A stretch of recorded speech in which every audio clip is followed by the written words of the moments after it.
But my question is why didn't the media, not just the Republicans, but why didn't the media per se hop on that? Well, I think some media did. It was certainly on social media. I saw it on this iPhone that I'm speaking to you on. So it wasn't completely ignored, but you got to remember, you know, the media, I hate to say this, guys, they're pretty much in the tank for Whitmer and opposed to Trump. So anything that looks like it would be critical of the governor and unpleasant and hypocritical, they're probably not going to make much of it. Now, if it had been the other way around and it was something malicious or perceived as being malicious by the Republicans, yeah, you would have heard a lot about it. Well, how did the governor explain it? I mean, how did he get there? How did it get there, did you say? Yeah.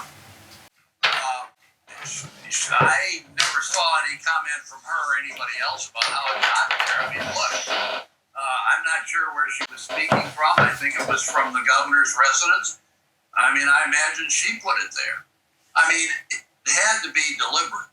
I mean, you could see it plainly behind her off to the side. And, you know, it was like, we've heard this term dog whistle, right? Which really refers to speech. But this would be what I would describe as a visual dog whistle. All right. It just interests me that it didn't get to yeah, you guys are getting more than anybody in the state. You're way ahead of the game. I've now cleared it up for you. You think it will be an exciting day tomorrow?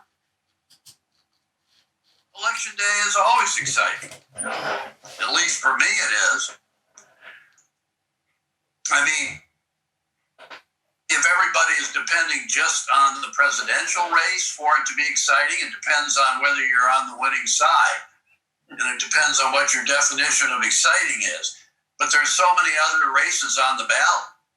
I mean, there's just bound to be something for everyone, I would think. Some race, somewhere.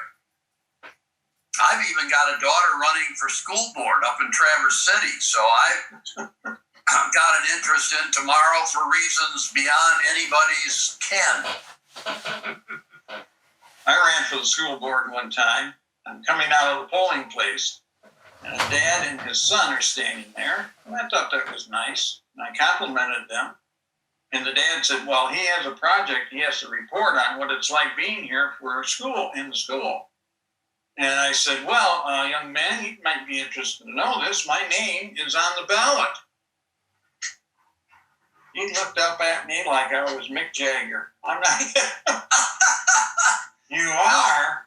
Yeah. Yes. My name, I'm running for office. Well, I think that's part of my life I felt famous. I know. Did you win, Bill? No.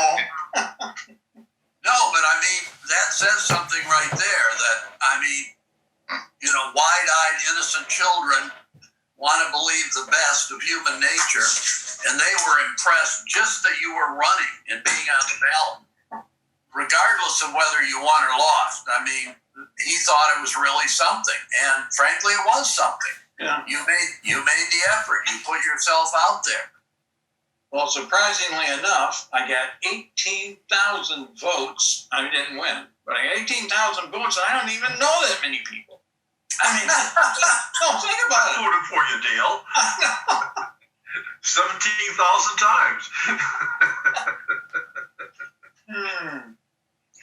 Oh, boy. That's a Chicago vote if you voted 17,000 times, Jerry. The secret, Bill, was I went out to the Labor Hall, and they recognized me as a businessman. And their main complaint is the school board was awarding contracts outside of the district. And they'd just given a mammoth one to an electrical contractor in Coldwater. So I said, well, there's probably not much I can do if I'm elected, but I certainly will see that we have a policy that gives business to our district businesses. And so the guy from the labor union called me the next week, and I came out there, and he says, I have this pamphlet, I want to show it to you. And it was just a little tri-folded piece of paper and had the preferred candidates. In the school board, they had Dale Wesley. And, wow. In parentheses, D. And so I was telling this friend of mine that I have coffee with, he says, well, you know what, the D stands for Democrat. I said, yeah. Well, aren't you going to go out and tell them that it's wrong? I said, are you kidding me? I'm going to go